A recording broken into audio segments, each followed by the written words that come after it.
1 নম্বর ওয়ার্ডের বাংলাদেশ জামাত ইসলামের সাংগঠনিক সম্পাদক রিফাতুল ইসলামকে ডেকে নিচ্ছি।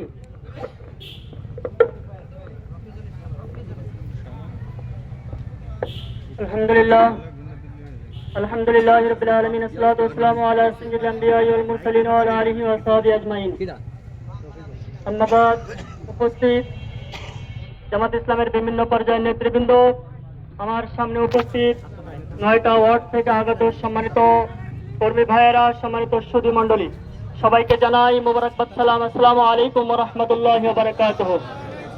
সম্মানিত উপস্থিতি, আপনারা জানেন মাওলানা জহুরুল ইসলাম নির্বাচনের আগে তিনি এই ইউনিয়নকে একটা মডেল ইউনিয়নে পরিণত করার জন্য ইশতেহার ঘোষণা করেছিলেন।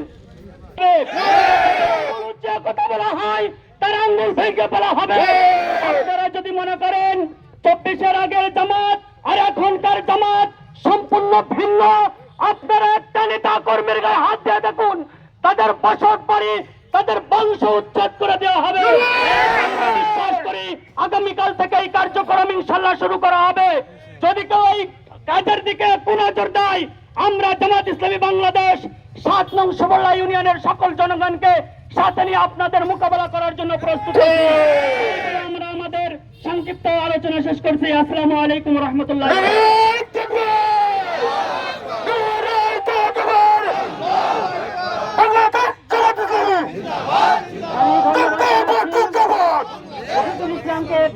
ভাইদের এবং আমার সামনে যারা উপস্থিত আছেন বিভিন্ন পর্যায়ের নেতৃবৃন্দ, সবাইকে সালাম, আসসালামু আলাইকুম ওয়া রাহমাতুল্লাহ। আমি সব ভূমিকা ছাড়াই দু একটা কথা বলবো। কথা হচ্ছে যে আমাদের 7 নং সুবর্ণা ইউনিয়নে মাওলানা জহুরুল ইসলামের মতো চেয়ারম্যান কি এই ইউনিয়নের বয়সে কি কেউ আছে?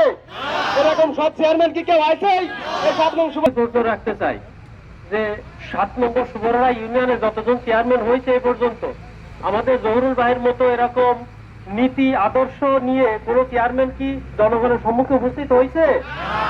কেউ কি মসজিদের মেম্বারে বসে বলতে পেরেছে যে আমি আমার পকেটে এখনো পর্যন্ত একটি হারাম টাকা ঢুকি নাই? মসজিদের মেম্বারে বসে কেউ বলতে পেরেছে? সম্মানিত উপস্থিতি, সবাই কম, ভূমিকা ছাড়া দু একটা কথা বলছি। আমি মোহাম্মদ ফিরোজ খন্দকার।